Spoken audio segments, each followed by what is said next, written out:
Well, Pierce, man, it is so cool to have you on here. We have known each other for a long time. And of course, you were a key figure with Free Agent Academy back in the day when I had that, helping entrepreneurs. And your expertise was sales. And as far as I know, I mean, as long as I've known you, you've been in sales. Has that been your vocation for the gig, for the long haul?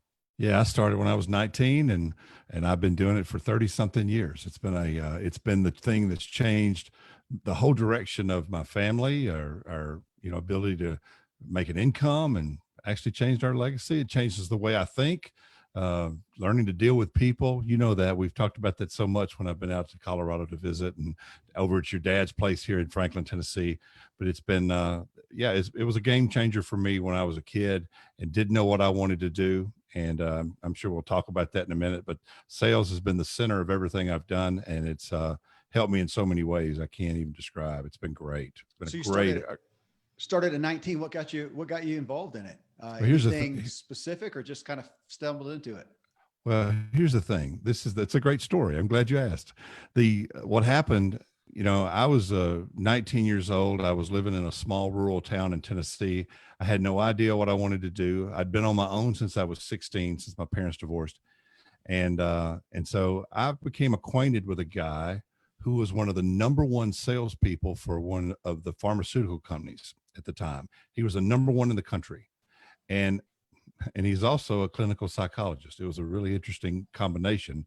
That guy went on to be very, very successful. He's still a friend of mine. But what happened, he met me and we, through a sequence of events, we became friends, and he saw in me, he said, I really believe you've got the skills to be a salesperson. And I said, really? Because nobody, in my family took disc profiles or, the guidance counselors in my school weren't doing anything to help. Yeah. They were just like, you were just supposed to go to work and make a living, Right. And so this guy, he's kind of started mentoring me. He let me ride along with sales calls. He gave me this great book called How to Win Friends and Influence People. Oh yeah. And he introduced me to Zig Ziglar. He introduced me to, a lot of the great, thinkers of that time. And I started becoming an avid reader in about this subject. And then, I started learning about empathy. I started learning about a new way of thinking, Kevin, that was, it wasn't all about me. It was all about the customer. And so interestingly enough, what happened, I took my wife, Lisa, and I took my little 6-month-old son, Nick, who is getting ready to be 35 on Sunday. Oh wow. And we moved to Franklin, Tennessee into this guy's spare bedroom. And he got me an interview for my first full commission sales job. And I went in there, sink or swim, to start hammering it out and learning how to sell and talk to people. And here I am, a Southern boy from Tennessee, and they gave me to the territory they wanted me to start calling was Boston, Massachusetts. So I'm a Southern boy in Tennessee calling people in Boston, trying to get them to articulate what I'm trying to say. But it was a baptism by fire. But it was the beginning point of changing the people I hung around, the sales career that changed our course of life, and again, the rest is history. But that's how it happened, and I just didn't fall into it. I think God placed somebody in my life to help direct me, and I will stand by that till the day I die. Well, you mentioned right off the bat that somebody saw you and said, "Hey, I think you may have what it takes to be in sales." Right there. I mean, that there are qualities that you need for sales, but as Zig says, nobody is born a professional salesperson, but having some of those skills, just right off the bat, what would you say those are? Or what you're looking for? If you're looking for a salesperson, you're looking for somebody who fill in blanks. I think the first thing that most people look for in a face-to-face salesperson type situation where you're going and talking or seeing customers, you're going to have the ability to feel comfortable meeting new people and introducing yourself and breaking the ice and making that an initial connection with new people. I think that if you've got to be a little bit outgoing to be a salesperson. I'm not saying that every type of salesperson needs to be, but if you're going to go out and make sales calls and meet people, you really need to have that ability to connect with people face to face and on the phone, very quickly, and have the kind of personality that enjoys it. Well, and that's interesting because I spent most of my life have in sales, and I am comfortable and confident in it. Now I've done my homework. I've put my, Malcolm Gladwell Outliers 10,000 hours in it. I am a significant introvert. So I turn that on. So I can do that. It taxes me some. So Hmm. where, is it fair to say, so somebody who is more extroverted, it may be more life giving. I mean, you're not worn out. You enjoy it. It's fun. You're talking to people all day. I do that. But man, then I need to go recharge. It wears me out a little bit more. So I can have a comfort level. I just want people to hear that because it's as there's, and we also talk about introverts and extroverts like they're thoroughbreds. You're either one or the other. And of course, we're all on the spectrum. That's So right. where I fall, I don't know, but I'm more on the introvert side. I like my alone time, and it's a little taxing to be with people, but I am comfortable uh, doing that. So as you see people, I mean, yeah, I think we've all seen the ones, man. I mean, they'll just talk to anybody and everybody and talk, and others who are, well, I mean, even Zig. I mean, he was somewhat introverted, and he was pretty Hmm. specific He with learned that. the skills. He learned the Yeah, okay. skills, and also another thing. I don't want to make it sound like I mentioned that every person has to be that way. I think there was another factor in what the guy saw in me, and that was the fact that I you would draw people. You Mm, draw people to you, and you don't necessarily have to be outgoing to draw people. It's a matter of yeah. being interested in people, being a good Yes. conversationalist, and a lot of more introverted people are better listeners than the people that are outgoing, that are wanting to be the life of the party kind of thing. So to me, there's it's as I learned more about selling, it became less about me and my personality and more about how I was interested in the other person and what they were interested in, and listening to their issues and making sure I was connecting with how I could help them. That became the center of the success. The people that don't do that, they're just not as successful in sales as they should be. Well, you mentioned, learning to ask. It's not. I think people with sales, they think about this is how I have to go talk. I have to tell. And Hmm. even in your book, I mean, your focus of the main chapters are questions, and Questions. that's what I like. Yeah, I mean, if the thing that we're to be skilled in as a salesperson is knowing the right questions to ask, and also being aware. Would you go into, as we're talking about it, and I didn't mean to get into personality styles so much necessarily, but if you look at sales, and you mentioned those of you who are doing face-to-face one-on-one sales, I mean, there are a lot of different types of sales. So Right. Absolutely. yeah, I am not, I'll tell you, I don't like cold calling. That was one that's very, I don't know if anybody loves cold calling, but it was very uncomfortable for me. So I'm looking at what sales can I do where there's a warm lead or I have some kind of connection point. I really want to start there, to somebody who has some level of interest. Then the cold call. And I think other people, maybe more of an extroverted person, is much more comfortable with that. So maybe the personality style even dictates the type of sales you go Sure. into. Okay. Sure. I mean, you're an introverted person is not going to enjoy cold calling. I'm just going to tell you, if they do, they're a Yeah. rarity.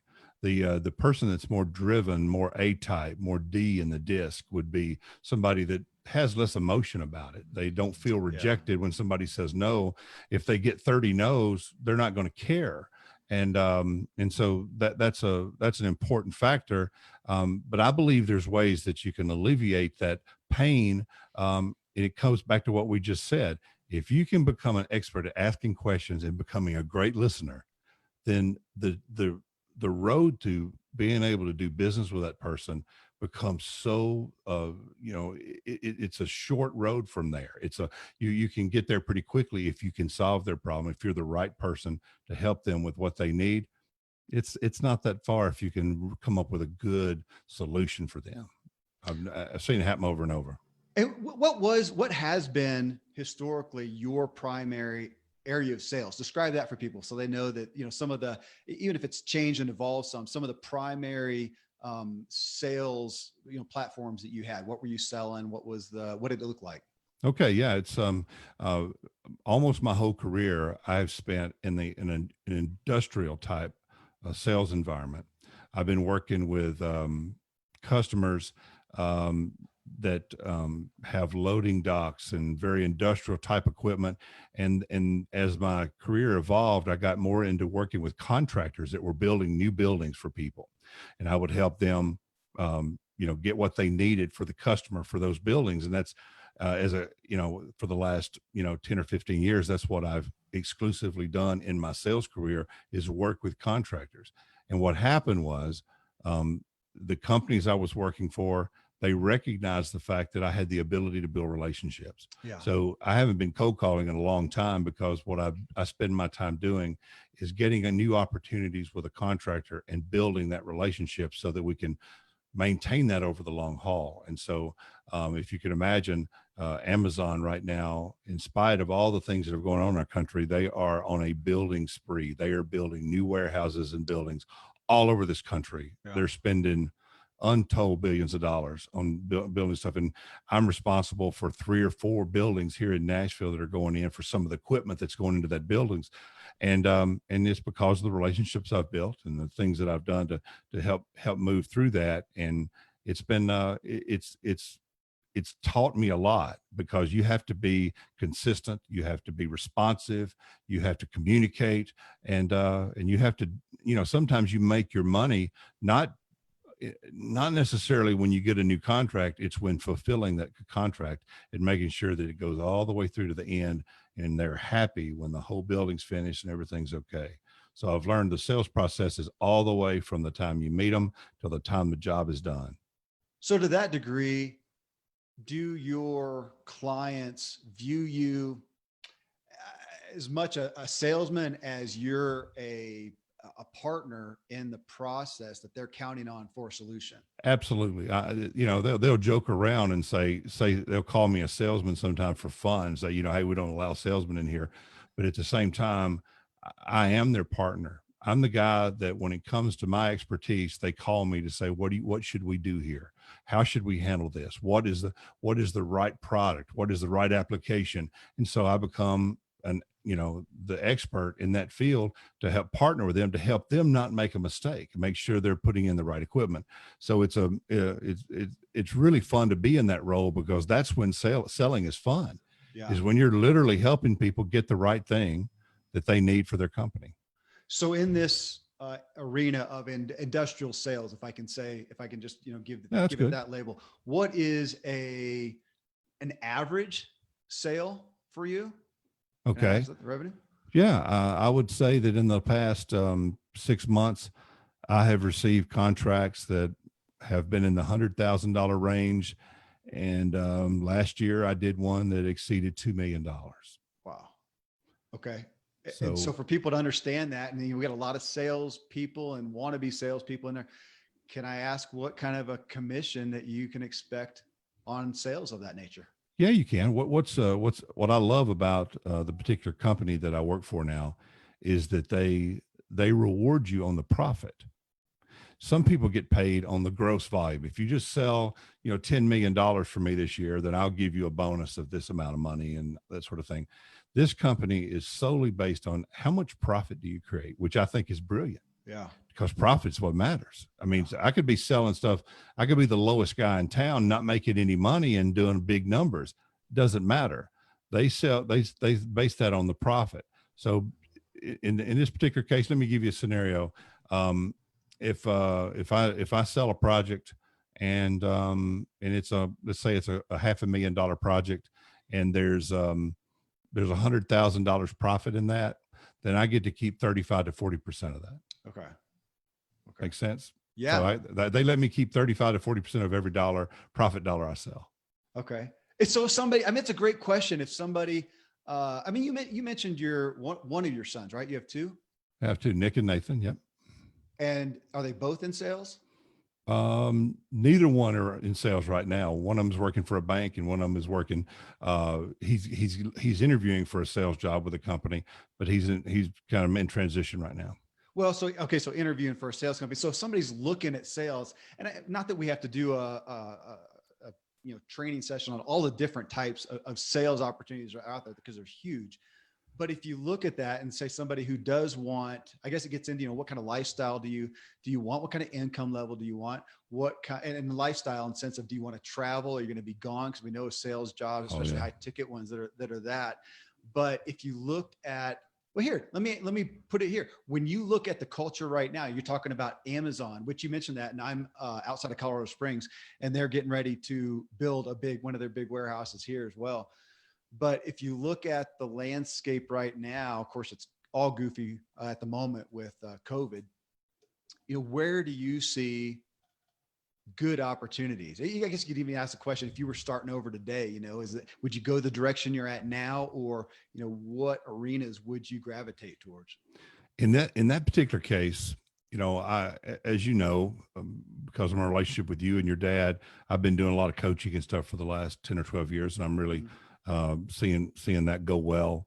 But really, what I'm doing right now is not going to change, because unless they find another way to move goods from one place to another, my income lies in the fact that there's warehouses that store that equipment, and they offload it and they load it, and I'm the guy that provides the connection between the tractor trailers and the warehouses for safety and for all the equipment they need to handle that part of the job. So there's doesn't seem to be a slowdown in that, in the fact that we're going to continue to be moving product through rail, through trucks and ships and all the other things that's going on. So as long as material is being moved from one place to the other, my industry is going to be pretty stable. So Okay. I don't see any slowdown in that, because Amazon, any online platform, they may be delivering it to your door. You may not have to go out and get it. It may be so convenient, but somebody is moving those products from somewhere so they can get it to your door. Yeah. And as long as that's happening, I'm going to be okay. So as you look at your life cycle of sales, your career personally, along the way, where were some specific areas of personal or professional? And I think when I think about sales and how personal it is, it's hard for me to separate those, and maybe you don't. But just the growth, like an area of growth, and you look back to yourself 20 years ago, 30 years ago, whatever, and say, man, to go from there to where I'm here, an area of growth that was really beneficial. Maybe you even wish that you'd gotten it sooner, or it's an area where you would say, look, to anybody who's going into it, here's where I would focus. What would it be? Well, there was all kinds of phases, and this as well. I mean, I told you about the mentor I met when I was 19, and he gave me some basic knowledge of what I needed to do. I got my teeth kicked in for the first 3 or 4 years trying to learn this process. It wasn't something like I just read the book and I went out and did it and it worked. I had to fail. I had to do, that was tough to get used to, but I was really trying to be self-aware of what I was good at and where I was making mistakes. And so many people along the way, from a personal and professional standpoint, gave me permission to, be the man that I needed to be from a moral standpoint. There was a lot of people in this industry that I'm in. There was a lot of people that were doing unsavory things to try to get business. They were taking people to places they shouldn't be taking them. They were providing gifts and things that they shouldn't have been doing. And I had an 80-year-old boss, and when I was 30, that told me, he said, you should never, ever, ever go against your morals to do something for a customer. If what you're doing and you're providing the service that you're providing is not enough, then you don't need to be doing business with them. And I know that's not the big answer, but that's one. There's those little things along the way where I was, uh, you know, just for example, it was, as I think of things here, one of the things I loved about your dad is that I was eating lunch with him somewhere, and believe it or not, it was Mexican. I know you're No, surprised. no Uh, way. Yeah. yeah. But I was so focused on work and trying to take care of the customer and everything. Your dad got a call from your mom, and he put his finger up. He said, "Stop, family first." Hmm. You seen him do it, hadn't you? Yeah. He picked up the phone, talked to his wife, and that at that moment, I had known that I had done that with Lisa, where I had put the customer first or the business thing first, whatever I was doing. I thought, you know what, there's nobody on this earth that becomes before her. And so at that point in time, when I go to a restaurant now, I lay my phone down. I said, I'm only laying this here in case my wife calls. Yeah. I tell the customer that. And so having priorities, I guess that's the big thing I want to say, Kevin, having the priorities that do not undermine your faith and your morals and what you believe is most important. I believe you can be that man that you want to be, and then and you can be as successful as you want to be. You do not have to bend to what the world or what any particular customer thinks you should be. Oh, Pierce, and you know that we have a highly here in Ziglar, a faith-based audience. Zig Right. is one of the most effective guys to get up there and talk to everybody and with love and respect, and to be open about his own faith, his own Christian faith. And so, as you talk about that and talk about morality, and it's so easy to look at that as it's the right thing to do, and you can do that, and almost perspective, you can do that and still be successful in your field or successful in sales. Or would you take it on the other side and say the reason that Pierce Mars has succeeded to the level that you have today is because of how that has impacted those relationships and people know that they can count on you? I think the second one, absolutely. I think that um, it probably goes hand in hand, but at the same time, um, when I've not been that kind of salesman that can just sell stuff on a street corner and shout out and, hey, buy what I've got, and Yeah. it'd be barking to sell something for a one-time thing and then never see the person again. There's people out there that have the ability to do that. I learned early on that relationship selling was my focus, was my Yeah. best bet. It fit my personality. I was the best at that. And when you think about building relationships, I mean, you've got to go into that. Um, the customers that I have relationships with now, we play golf together. Yeah. We get invited to their house for a birthday party. It's not, there's no line between business and personal. I mean, we are friends and we call each other up to, we get, congratulate on graduations and sometimes we talk about music. Sometimes we talk about playing, songs and concerts, and, it's just a whole different level and if you're going to do that, then you have to have a similar idea about how you want to live out your faith in your life. Yeah. And most all these guys that I work with, they have similar beliefs that I do. And even if they don't feel as strongly, they respect it, and they all know Lisa. Most of them know my kids, and we've done things together, and it's just it becomes you can't be one thing at work and be something else everywhere else and then expect this to work. It's like the rest of the world. And I believe if I don't have to pretend, I can be this Pierce all the time, the same guy. And I think that works the best for me.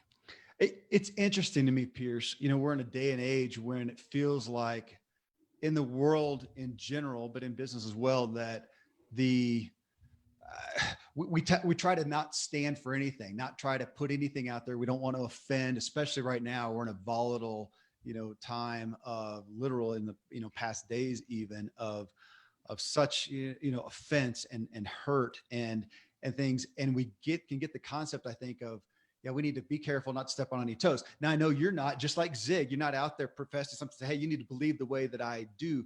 But man, sales is trust. When we know that Zig said, it's a transference of feelings. And in that, I know that I said this recently to a business partner. I said, I want to be involved with people who do have fairly strong beliefs that stand for something, even if they're different from mine, as opposed to somebody who does it, because I just can't relate to it. And especially if we're talking about trust. So you saying that even though not everybody may share your exact faith or your level of faith, they respect it. And yeah, again, in sales, which I'd say as Zig does, we all want to influence. Man, I want to, if somebody has a different belief, but they have a strong belief, they have, and they know why they have that. I respect that and want to be aligned with them more than somebody who just says, no, I'm just vanilla. Yeah. No platform out there, and you're living it out. It's what pays your bills. And what's interesting about it over the years, which has been another thing that's happened as I've worked with different companies and done different things, is that, there's been times when I've been the designated driver, Hmm. and it's never cost me any credibility. Never been any peer pressure because they know where I stand. You know what I mean? So it's been it's been great to see how people respect that. If you are a man that believes in certain things and have certain standards about what you want to do, most people respect it, and the ones that don't really matter. And so at the same time, as we go through this really difficult time, whatever your feelings are about how people are handling the COVID crisis, or what's going on right now with the riots and the protesting. Um, Lisa and I've had long conversations about this, and I just really, I'm not going to disrespect the way somebody believes. I just don't think you're going to get very far in the world because they're going to dig their heels in. So I have my own thoughts, I have my own feelings, and I'll share them with somebody that asked. But I'm not going to go out and try to force somebody to believe the way I believe, and hopefully I can just show them, that Yeah. the everybody's not bad. Oh, We all got to get along. we all got to get along. Well, so you're in sales, you're doing well, you're still doing well in that, but at some point, and I don't know the exact story, Pierce. I mean, you're involved with business, you're involved with business leaders, business Right. owners, and you obviously developed an interest in that. And I don't know how that's been going on as long as I've known you, your interest in just business. And yeah, as you talked about your own coaching, well, just take us into that. What began that channel of your vocation as well? Well, it's funny, when I was talking to your dad on Monday, we went back and discussed uh, we met on a train Hmm. with in the 13, let's see, 12 years ago. Caleb's 24 now, right? Yeah. All right. So he was 13 Wow. then. So that was 11 years ago, whatever. They were celebrating his birthday and taking him on that train. Your mom and dad were. And folks, listen to that. That's my son, Caleb, my oldest son. Yeah, So yeah, yeah. yeah. Well, anyway, Dan, Joanne, and Caleb were on this train. We met then, and I had just joined the 212 connection. Yep. If you remember that, Yep. and so I'd been on a call on Thursday. I had talked to your dad on Friday for the first time ever, and then I met him on a train on a Oh. cold and dark and rainy night. We always joke about it, Yeah. but anyway, it was a really great happen chance meeting on a train it was just totally unexpected, but I had been listening to his show on Sunday night on the radio, Yeah. and started hearing about this coaching thing, and that really started making the transition toward, well, this is really a way I could give back, because there's been so many people, so many mentors that have given to me, including that guy that moved me into his house back when I was 19, or I was 21 at the time. Um, and so I thought, this is a great way for me to give back. So I started out by doing some career coaching through 48 days. And then as I figured out, oh, this coaching thing is really something I could do. I transitioned into some sales coaching, and that has turned into communication coaching for business owners, which can be a salesperson, can be a business owner, can be a business team. I'm working with multiple teams right now, and I've emphasized through disc profiles and through communication that the things I've learned in the last 35 years. I work with people on that. I've really developed a focus over the period of time, and something interesting, Kevin, Hmm. as I've tried to be a better coach and tried to hone those skills, and to be more prepared to help people with those situations. My sales in the last 10 years have been bigger than they've ever been before. Wow. Every year my sales have grown while I'm coaching, which says something about being a teacher. Yeah. Yeah. I've learned more. I'm more introspective. I got more self-awareness, and it's helped me. It's helped me tremendously. So that's what. But I've been continuing to do sales. And I still do the coaching. I work with people, and I train people on disc profiles for their whole team, so they can hire better, and they can select better situations for their teams. And so that's a blast to me. And along that whole way, I've been podcasting. With for Shark Tank for the last 9 years as well, which is, you asked about the business component. I love business. I love talking about it. I love new ideas. I love the sales process. And so combining my love for sales and then watching this crazy show called Shark Tank, where real people are bringing their business into an arena where they can negotiate with people that are going to spend their money Yeah. to invest in a business. I was fascinated with the idea after the first season, so I started this podcast, recapping the episodes and interviewing the sharks, interviewing a lot of the people that have appeared on the show, just studying and breaking down why they got deals and why they didn't, why this product would work, why this wouldn't. I've loved it, and it's helped me get a greater understanding, and it's helped me work with businesses to help get to the reason why they are failing or succeeding, Hmm. or where their greatest need for help is. And that's how that all comes together. It's all evolved from me finding out what I love and putting it all together. Well, and I want to, as you talk about that, so yeah, you've got the podcast, the Shark Tank fan podcast, and I'll hold this up for people watching. Now you've got the Could You Survive Shark Tank book. This is for you. People need this, even if you don't need investment money. I want to put that right out there. So if you're thinking, I don't need investment money. That's not the point. This is about, I'm going to say, how to structure and conceptualize your business for success. Is that fair? It is. And here's the thing, you make a great point, Kevin, because I wrote the book not to help people get on Shark Tank, Yeah. but because there was a business here in Nashville called Moosehead Kettle Corn. They sell kettle corn to the Titans games, the Grand Ole Opry, the farmers market. They're a six-figure company. They're debt free, and they're owned by a couple right here outside of Nashville. And he called me one day. He found me and was able to call me through the website, contacted me and said, "Hey, is there any way you could meet with me?" I said, "Well, sure." So I met him for lunch somewhere, and the guy was he was under just had a little bit of little stress because they had signed up to be on Shark Tank as kind of somebody dared them to do it. Oh, wow. Well, they said, "We'll never get on that show in a million years." Well, guess what? They called for an interview and said, "We're coming to bring the cameras and film you for Shark Tank." That's nuts. And so all of a sudden, he was at a position where, okay, do I want to go on Shark Tank? Do I want to have a partner? When here we are debt free, we're making great money, we're having the time of our life.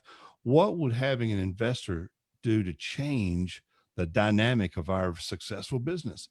Would we have to scale? Would they want us to go nationwide? Would we have to create a manufacturing facility, have more cost, have more issues? We sat and talked for an hour, and when he got up from the table, he said, "This conversation has made me understand I don't need to be on Shark Tank." He chose not to be on Shark Tank in front of 8 or 10 million people, getting all that exposure Mhm. and trying to get a deal with a shark, because he knew what he wanted. He knew his business. He understood it. He knew what the problems would be with trying to scale that business. So that inspired me to write the book. I said, how well do you know your business? Why are you succeeding or failing? What questions are you going to ask yourself to determine whether you are doing the right thing for your business? That's where it came from. Well, and that's what I want people to hear, that if this is, ultimately the right questions to ask yourself as an entrepreneur. So if you've got a business idea, if you've got a business that's already started. Now, most of the show, and okay, here's an admission. I'm one of the few Americans who has not watched much of Shark Tank, just because we've never had regular TV. So nothing against it, but I'm aware of it. And of course, like you, I know Kevin Harrington. We've had him on the show, and I've done some stuff with Ziglar with him. So I know the concept here, but most of the companies on there, or actually are all past concept. There's not many concepts, are they? Aren't most of them already generating some business? Well, it's helpful. The people that get the deals usually have sales of some kind, but you'd be surprised at the number of businesses that are just an invention, that are maybe they've done a Kickstarter program. Maybe they've just there's been people on there that only had had the rough idea, and they were just they've actually pitched that. That's not the rule. That's that's one in 25 probably or so, but there's all kinds. and and but most of them do well if they're past concept and they've actually got some sales and they've got some numbers and they've proved viability for their product. But you never know what's going to happen in there. Well, and I want to run through it because this is, in so many ways, this is an audit of Shark Tank on what you Mm-hmm. have seen and what has been successful. It reminds me of, gosh, you probably know the guy. I've got his book behind me. The guy who just wrote the Bezos letters. Um, Shoot, can't remember the author's name, but he just wrote it. It I was know who you're based, talking about. yeah, it's based on the shareholder letters from Jeff Bezos to the shareholders, and he just audited it. He wrote a book about it. And so this is, I mean, you've been, yeah, you said for 9 years you've been doing the show, you've been auditing the show. I don't know how long's been the show been on air? And It's actually in the 11th. It just finished the 11th season, 11, and okay. and so I've been recording for 10 seasons, and I didn't record the first season. That's when Kevin Harrington was mostly on there, the first and part of the second season. But yeah, for 10 seasons I've been recording episodes for the show, and you know what happened, is I kept seeing the same questions being asked Yeah. in some form or fashion over and over again. So I started doing an audit myself, and all of the hundreds of questions that are being asked, they fell into 7 categories. Yeah. And I thought, well, you know what? If a shark that's a billionaire or a millionaire is asking these 7 questions about your company, shouldn't you be asking yourself? That was the point. Let's walk through. I literally All right, want let's to do walk it. through these. I mean, number one question, do you have any sales? Now, again, so if somebody's got a concept or an idea, of course you don't, but getting to that. And I will say from an investor standpoint, and I've been on both sides, from bootstrapping businesses to taking investment money, to pitching investors on a business that's existing, and on pitching a concept.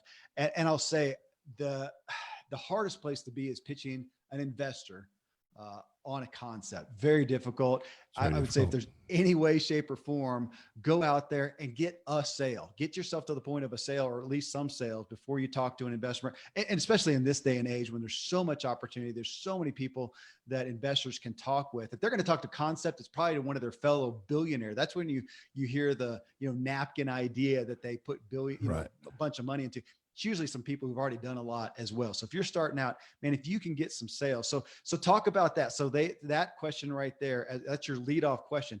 Do you have any sales? I mean, there's nothing that showcases the viability more than that. It's a question that every person's going to get that walks into that Shark Tank.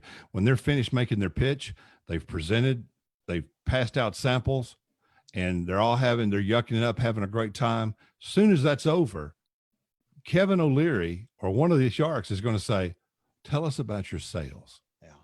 And a lot of times the sales is connected to valuation, because they come out there asking for $300,000 for 5% of their company. And they'll say, are you really worth that much money? Is your company worth several $1,000,000? So they want to know, man, with that valuation, you must have a lot of sales. And so that's where it starts. And what I believe matters the most, and you've seen it yourself, is that sales proves viability. If that means there's a group of people that have been willing to pull their wallet out and pay money for what you're doing, they must need it. They must want it. And if they don't have very good sales or no sales at all, then the doubts creeps in. Well, how do you know anybody wants this? And so sales becomes a top priority, and in most of the cases, it's going to get them to the next step. Like we talked about profit margins earlier. Sometimes a lot of sales doesn't necessarily mean profitability, but it's a good first step to prove that somebody wants this and they're willing to buy it. And maybe the sales are increasing month after month over the past some period of time. So it's an important question. It is. I'll tell you, I had a business concept not too awfully long ago. And I was asked, as we talked about it, what would you do with, $5 million? Because that investor was kind of at that level. And we didn't have a great answer for one, but two, he said for that, he's going to want more than 50%. I said, no way. And it just drove us back to, we're going to bootstrap this thing till we have exactly that. We're going to prove this thing so that at whatever level of money we take, we give away less. But exactly, man, when you before having that, it's hard to command much. And Go ahead. Well, I was going to say, we're going to talk about investment money here in a moment, that I really want to bring that back up on one of the other questions, because that comes up every time. And it's really, really a key thing, what you just said. I want to go back to If you want to go into that, I mean, you mentioned already valuation. That's your number two question. How did you come up with that valuation? Now, again, I want people to hear this, even if you're not looking for money, this is still, uh, how do you conceptualize and value your business? But for those of you who do think you need money, I mean, this is where it comes down to, and this is going to be a question, whether you're looking for to a degree, an SBA loan or investment money from Exactly. an angel investor or venture capitalist, or even friends or family. Uncle Bob is going to want to know what's going on.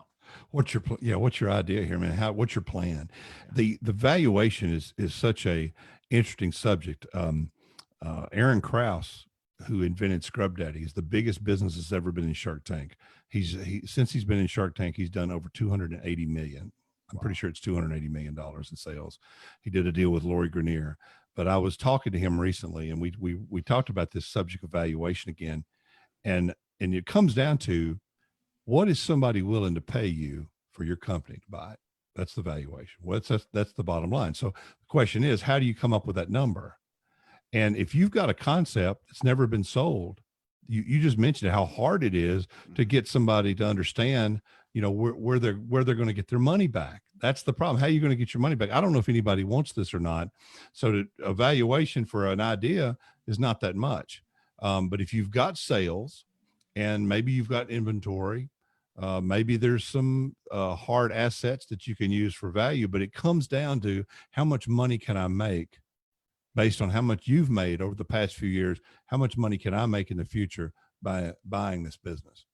And it comes back to profit, sales dollars and profit. And so it gets so scary. One of the businesses that I talk about in the book, Eco Diva, she had sales, but her first thing when she sat down, wanted to hire me as a coach, I said, what do you want to do with this business? What's your plan? Where do you want to end up? And she said, I want to sell this business. And so we started dissecting the business. She didn't know what her costs were. She didn't know, how much money she was making. And she was so busy working on the business that she didn't know the details. Wow. And so the first step was to break that business down piece by piece. How much are you really making? And in the process, she ended up stopping all of her sales to Kroger, one of the biggest stores in the country, because the profit margins were so small, and the work that was required to make that money was not worth the while. So she stopped doing that and started working in areas where it's more profitable. And she created a nice business plan for somebody to be able to come in and see that they could run a profitable business and take it over. And here's the key: she was willing to stay on for a year to help them be the face of the company to make the transition. So you see, there's not one easy answer for valuation, is there?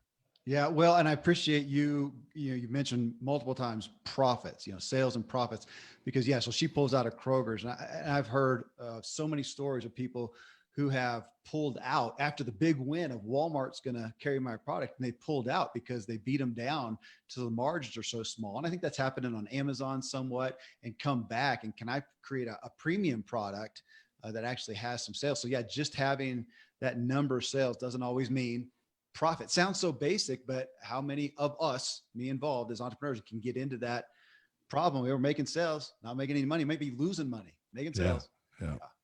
Well, your third question: how did you finance your business? And I remember this at the beginning of some of my first experiences in talking with investors, that as the founder of a business, you have put your blood, sweat, and tears into it.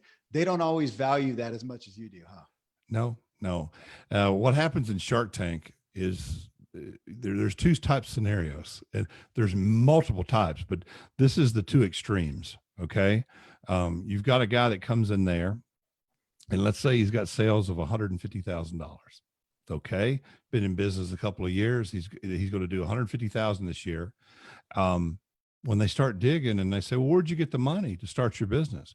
Oh, I did it myself. I bought, I spent $700 to start this business, and I bootstrapped it. And I'm going to keep $65,000 of that 150 this year in my pocket. The sharks it's debt free. They bootstrap. There's no debt. There's no other investors. This is the most clean, coolest. Mark Cuban's he's going to jump out of his chair and start cheering, right? You got a second scenario. A business comes in, they've done $2.2 million in the last year. Wow. Look at those sales. Well, in order to do that, they're burning 500,000 a month in advertising in the negative. They've sold so much of their business, they only own 25% to get more funding to keep the business running, to keep those sales going. All of a sudden, you've got a business that's in debt. It's got investors that these people only own 25%, and they owe $1 million in outstanding loans. That it doesn't matter that it's 2.2 million. The $150,000 business is more attractive because he's debt free, he bootstrapped, and it's a clean way for the shark to come in and invest and help them blow that business up. Pierce, literally yesterday, somebody I'll keep anonymous, they achieved great acclaim as the fourth highest sales volume in an affiliate campaign. And I found out yesterday in talking with them, they spent $275,000 on Facebook to achieve that. And at the end of the story, they're going to have made about 250 grand. They lost money, but all we saw was they got top 4 in this big thing. Now, granted, in that story, now from that, they're having some other sales that will eclipse that and give them some profit. But from that campaign, man, it was it took away some of the shine of that achievement. Yeah. But the thing is, we understand that some businesses require more upfront capital to get started. They require more research, more, infrastructure to get going. We also understand that there is a burn rate that you spend sometimes trying to get your product out there and get it known. But in my opinion, Kent Julian wrote a great chapter in the book, how he bootstrapped his business. He went from being a youth pastor to owning a 6-figure company, and he's been debt free through the whole thing. And he's built an incredible company and a great lifestyle for himself, very successful, invested in real estate, done all the cool things.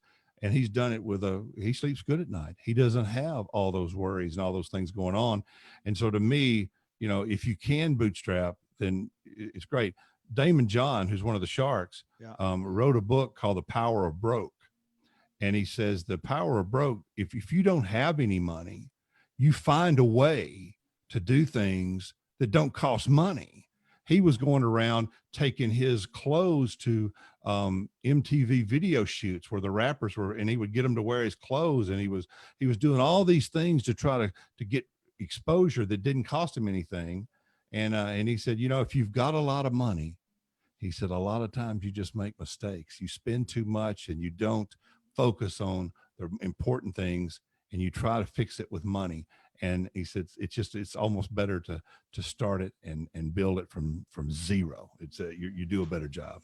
In this same line, how are they, the sharks, how are they primarily perceiving the,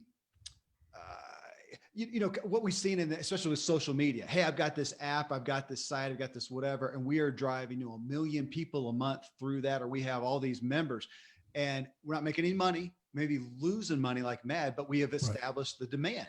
Now there is some value, and we've seen some unicorn investments with stuff like that, where they go, oh my gosh, you got all these people, a certain percent of the populace, we're going to throw money at it.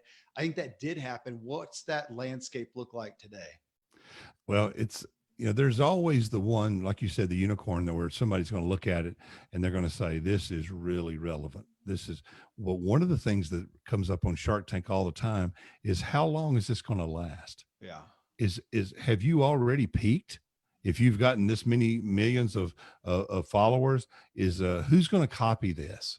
Can they knock it off and do it a little better and put you out of business? And so sometimes the longevity of some of these new tech apps and other things, they're so short that if you're not there at the beginning, and you're already behind, kind of thing. And so that's what I see a lot of times on the show, is they're looking at it. Can this be scaled and have longevity? Yeah.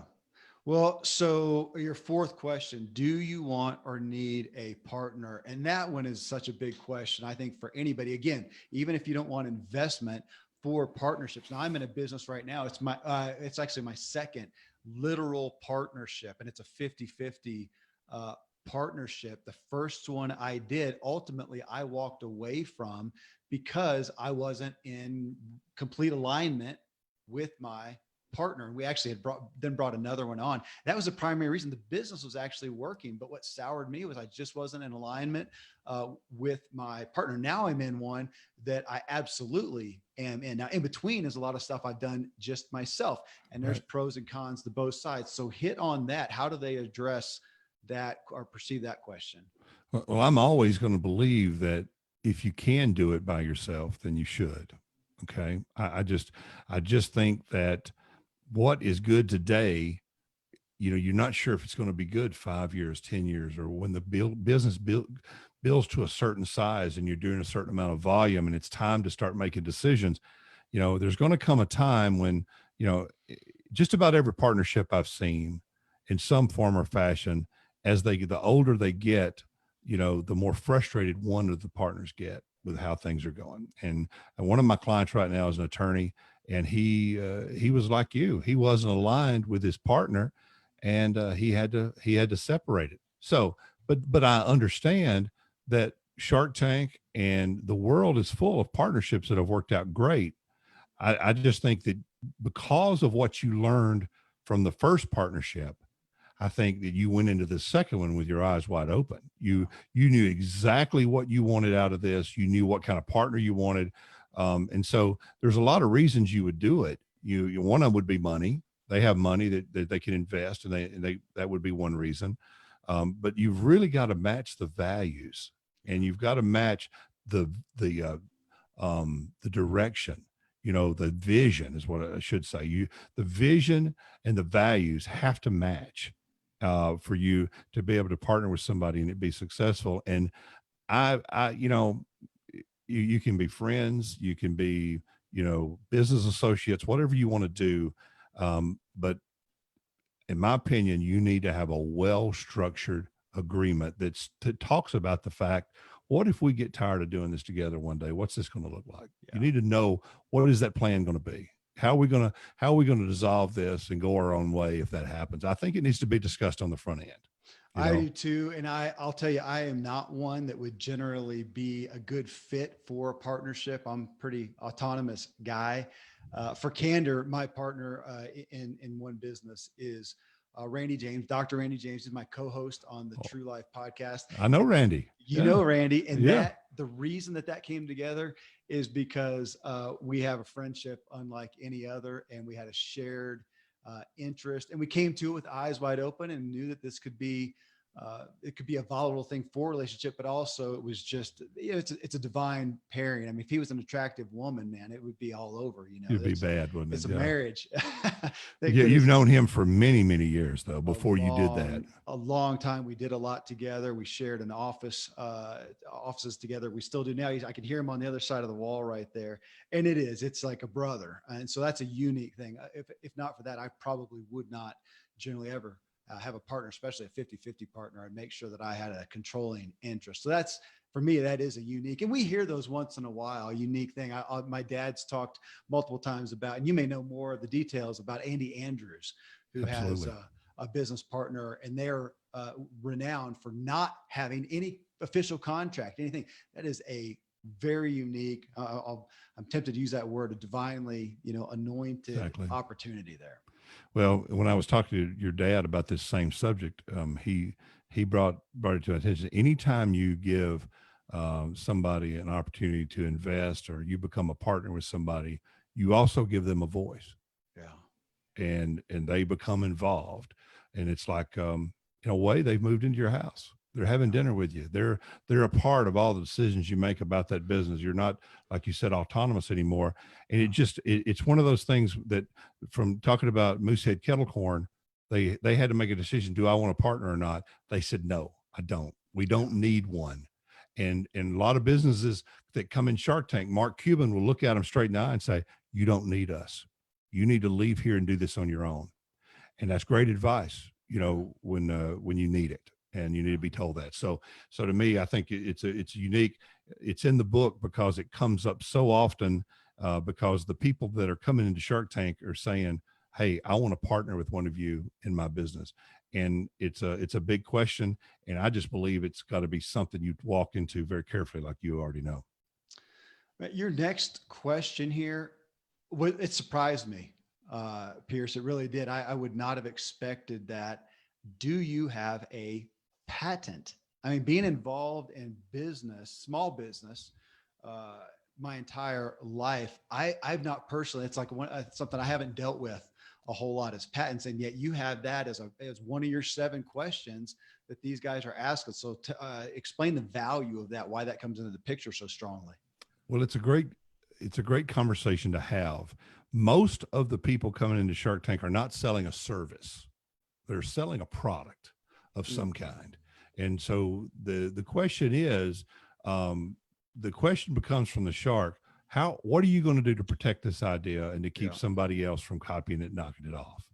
And so that particular chapter was a Q&A with Aaron Krause, who's got multiple patents and trademarks. And he is a firm believer in protecting your idea. He's been doing it his whole life. He's got all kinds of inventions. And like I said, he's got a almost $300 million company that he's built in 8 years since he's been on Shark Tank. And so I sat down with him to talk to him about inventions and the mindsets that you need to be in when you think about protecting your idea. Um, Based on my experience, I've always thought that if you have an idea that you think that is going to work, then you need to build it, and you need to see if anybody wants it before you spend money on it. Mhm. I just and so I asked Aaron that. I said, this is kind of going contrary to what I'm used to hearing. I personally don't really worry about somebody copying stuff because most people aren't going to take action. Yeah. And then I asked him, I put him on the spot. I said, how many people that have an idea do you believe act on it? And he projected 1 out of 1,000. Wow. Wow. So at the same time, you've got people. Is somebody really going to knock off your idea? Are they going to really go to the trouble to try to beat you to the punch on a patent or get into market with something? Maybe if you're on Shark Tank and they see the idea, yeah. But some people have come on Shark Tank. Lori Grenier is a QVC queen, and she believes in getting things patented and protected, and it's a very big deal to her that you've protected something. If you've got something that's new, that's never been done, a new way of doing something, the question, the whole book is based on the questions that the sharks are asking. And that comes up when it comes time to talk about the product. They say, do you have protection? Or are you going to get knocked off? That's a Yeah. question that comes up more and more. Um, I personally believe that it's not going to affect most of us in business. But it's something to consider, and you need to know a little bit about how to do that if you want to do some research to see if your idea you're not copying somebody's idea. Well, and you know this as well as I do. I grew up with my dad, Dan Miller, and that was his, and seeing that 1 out of 1,000, that was his perspective. And so whenever he heard, I don't, how many times I heard him, I'll say disappointed when somebody was, asking, they wanted some info on a business, but they wouldn't share it. They didn't want to share it with anybody else. Right. And that was his statement is, man, the ideas are a dime a dozen, man. Go talk about it, share it, get counsel on it. Hiding it is, pretty much Hey, folly. It's the idea. if you're Action. really worried about it, get an NDA, get somebody to sign off on a non-disclosure agreement, especially if you're going to look at a manufacturer to build something. But once again, the conversation's rich. If there's anybody listening that has a lot of ideas and maybe they are an inventor of some kind, they're going to really enjoy this conversation because he has been one since he's been a little kid. He's found new ways to do things his whole life, and for him, protecting these ideas has been to his benefit. and Yeah. but he believes that you need to be careful, and you need to stay away from scams, and you need to do it right. So the book gives you some insight onto that. To me, it doesn't pertain to me because I don't have anything Yeah. that I'm trying to protect in that standpoint, unless the words I'm writing are copyright protected. So but that was a big enough question that I wanted to include it because it came up so often in the show. Well, and that is relevant probably to put out there that, yeah, Shark Tank does tend to veer on the product side, not the service side. We've talked about Kevin Harrington And I talked to him about a business concept a couple of years ago that I was working on. And he ultimately, I mean, he understood it, whatever. He said, man, I'm just primarily product focused. That's where most of my interest Yeah. is, my experience and my investments. And so that's relevant too. Your sixth question here, 6 out of 7 questions. Is your product or company a brand? I love Mhm. that. Go into that. Cause I think that's not, I don't think that, again, that's not a concept that most people have in mind. Well, I'm a sales guy, and so when it come to as I've already mentioned, your dad wrote a chapter, Kent Julian wrote a chapter, Yeah. Emily Chase Smith wrote a chapter. I had a lot of contributions. Deb and Gino, which well, and Jimmy Gibson is a branding, Yeah. marketing expert. We call him the branding magician, and people that have the ability to develop a brand have a unique skill. And one of the things that if you'd have asked me when I met Jimmy, and I met him at one of your events out in Colorado, that's the first time I ever met Jimmy. Yeah. And I might have met him at Dan's once, but then we met out there again. But regardless, he has a unique way of looking at things. I couldn't have told you what a brand is unless you talk about what they're doing to cattle in Texas when you stick that hot brand on them. Yeah. But it's Yeah. the same concept. That's where the Yeah. word comes from. Is that you're doing something. He does a great job of explaining the fact that a lot of people on Shark Tank come on and said, "Hey man, I'm creating a brand here." They're trying to sell their brand and their idea. When it really comes back down to it, it's every interaction that you have with your customers it's how they view you, and it comes down to values. It comes down to your business card. It comes down to your logo. It comes down to your website. It comes out to how your package, your product is packaged. Excuse me.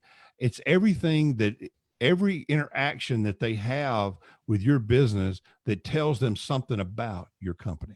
Yeah. And so that's the brand. I mean, and so people that know Coca-Cola, they know what, as soon as I say the words, people can see the logo in their mind, and they know what they probably can hear a commercial in their head, or they know what it tastes like, or they know what the image that company's trying to, you know, Yeah. uh, attract. So it's one of those things that's a little bit harder to understand. And people talk about brand on Shark Tank, and I felt like Jimmy needed to come in and explain that for people so they knew. And he does a little exercise in there to help people understand how to know what their brand is. Well, Pierce, it's really relevant to me because I'm going through, I have my own platform being built, and that is such a big focus. And it's acute to me. I'll let everybody know. I vet, I don't know how many books a week, authors, speakers, Mhm. personalities, people who want to be on the show. It's almost a full-time business right there for us just to vet people to have on the show. And I'll so I'm bet. looking at people constantly, and I'm trying to be time efficient. And it's amazing how often somebody who is a great person with a great message, but it takes me so long to figure out what are they about. What are they about? What is their, I'm going to say their flavor in essence. And you talked about Coca-Cola. I think we often talk about Apple. They have done such a Oh great yeah. Yeah. job. Yeah. I mean, I can think of all the, since the dawn of the personal computer, which you and I are old enough to remember, there's been so many different computer companies. And which one of them has a specific image? Pretty much none of them but Apple, I think. Right. They have, we all know to be, they started off as just for those who are different. Who doesn't want to be different? I want to be different. Right. And their branding, all I own technology wise is Apple stuff. And Me I too. couldn't even tell you why. It's because they got their brand into my noggin, and now I'm loyal to it. And uh, And at the end of the day, not only do I have everything that's Apple, but it works. It works. It's one of those things where if somebody tried to say, "Hey, well, you could really go over and buy this other thing, and it'd be so much less expensive," I said, "Yeah, but when am I going to have to buy it again? And how is it going to fail when I need it?" And I'm going to tell you, over and over, it's proven to me. Not only does it stand up to what it says, but it's lasted for years and years, and it's dependable, and it does what it says it's going to do. And um, I just tell you what, they deserve the success they've had because they put out good product. and I think that they have probably, I don't know of another company, I'm trying to think, who has created what seems like the most loyal fans, the most loyal customers they have. But, coming back to what are they about? And if you go through your purchases and the people that you follow, you generally you know what they're about. And I see, Pierce, so many people who haven't done the jobs. And I can tell you the authors, the personalities out there who have made a specific brand, and we know what they're about. I mean, Mhm. Simon Sinek, he's the why guy. You know, I mean, everybody knows that. He's done a great, beautiful, job of doing that. And yet I see so many, and again, they've got a good message, but it's just not clear what I'm going to say again, what their flavor is. And we do the work I appreciate you saying that. And I think Jimmy taught me that as well. We do the work to try to influence our brand, but ultimately it is the customer out there who tells us what our brand really is, what they think of us. And a lot of times they just don't know. They just Right. don't know. And I think that's But why it can be created yes. because if you know what you want to project and what you want your customers to get out of the experience, you create the brand by providing that experience. For Apple, they always anticipate what we need that we don't know we need. Yeah. Steve Jobs was perfect at saying, people were saying, well, why would I need 1,000 songs on a, well, he told everybody, yeah, you're going to want this. This iPod's got 1,000 songs on it. You're going to want to carry it around. Well, the next thing you know, everybody's carrying one around, and the rest is history. So, I mean, they are anticipating what we want. And I think as a coach or as a writer or as a, whatever, I think that if I'm not going to be relevant if I'm not anticipating what the needs of people are. Just like I think Zig Ziglar was so great at anticipating what people were going to need to be successful, and he was able to say it in a way that was so understandable, and so he just knew how to hit the mark every time. Well, he absolutely did say it specifically, and I'm a little irritated at him and you who have that voice alone as a brand. I don't have that. I want a voice like Zig Ziglar or Pierce Mars because it's a brand in and of itself. All right. Well, seventh question here. What is your plan? And that sounds super basic, but I don't think people conceive the value of it. So take us through that. All right, here's what happens. Okay. So they've asked all these questions. They've beat these people, bloody all through this whole presentation and negotiation. And then all of a sudden, Robert Herjavec, he's probably been the guy that's asked this question more than anything. He'll look straight at the entrepreneur and he'll say, what's next? Where do you go from here? And the reason he's asking that question, he wants to know, am I going to be able to believe in your vision and where you're going so that I can come along this ride with you? And so what happens at that point is somebody says, well, I've been on Amazon and I've been on my own website and I'm really doing well. I'm making a lot of money, but I really want to go into retail. And then you'll get sometimes a gasp or a sigh from all the sharks because they think that's the worst idea, because like we talked about earlier, you create a whole lot more issues when you start going and dealing with wholesale and dealing with companies and doing all that. And so if they can't agree on where you're going, they won't come along for the ride. What that means to you as a personal entrepreneur is that every time I sit down in a coaching session, Kevin, I want to know three things.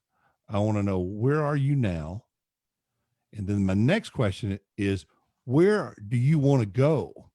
Where does this you see this company 3 years or 5 years from now? What is your vision for that?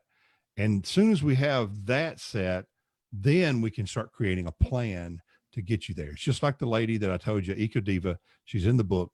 She said, I want to sell my business. And I said, okay, all right. So here's where we are. You want to sell your business in 2 years. All right. In order to do that, we've got to do these things. And so we went to work. And while I was finishing this book, I got a text message from her that said, I just signed my contract to sell my business. And I was able to go full circle with her while I was creating this book. So how important it is to know with the business that you're working with your partner. I mean, you've got something in your mind about where you want to go.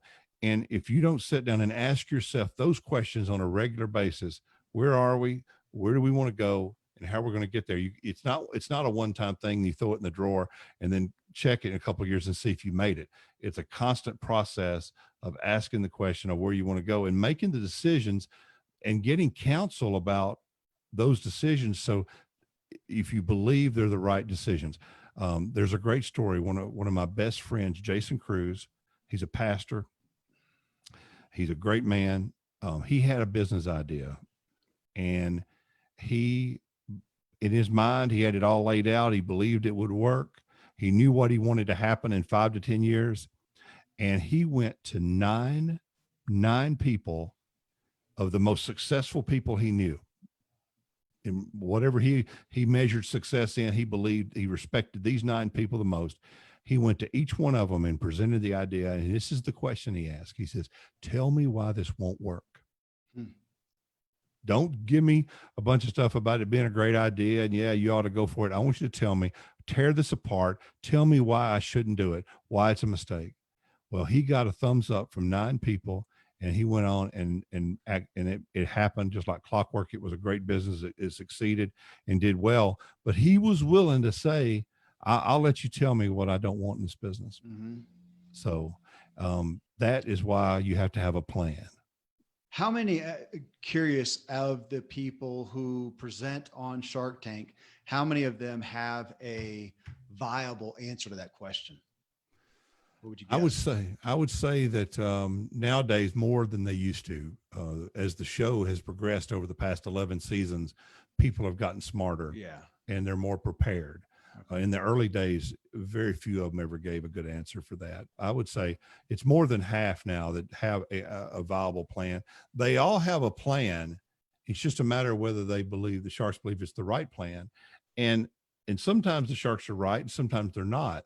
But the thing is, to me, the smartest people that leave Shark Tank, if they go out of there and they don't get a deal and they're doing the interview, the smartest people will take their advice. They'll say, you know what, I'm going to consider what they told me. This hour and a half that I've had with these 5 millionaires and billionaires, I'm going to take that time and I'm going to go back and break it down, and I'm going to study, and I'm going to make the changes that I need to make because they've been there. They know more than me. I'm going to listen to what they have to say. So those are the 7 questions. Now, in the book, you've got an 8th bonus question. Should your business give back? Tell me about that one. Well, the reason that I've put that in there, because there's a lot of companies that have been very successful, like Tom's Shoes, for example, that has, their business was started, because he saw a need. He said, you know what, I'm going to start a shoe company and I'm going to give away a pair of shoes for every time somebody buys a pair of shoes. And that was something that came from his heart, his purpose. He wanted to do that. And more of the businesses are building and at least, a percentage of their profits are going to help certain things. One successful business, when she was going through a very hard time in her life, she prayed that if the business was ever successful, she wanted to build orphanages in a third world country. And since she did a deal with Barbara Corcoran, her and her husband, they've built multiple orphanages over there. It's on their website. It's the center point of what they do. Yeah, they've got this great products that everybody loves, but the center point of what they're the most proud of is how they have been able to take their success and help those orphans over there in that other country. So wow. To me, it needed to be said that you need to be profitable. You need to build a business that's successful so you can take a portion of those profits and do something good with them, because at the end of the day, that's all that really matters. Yeah.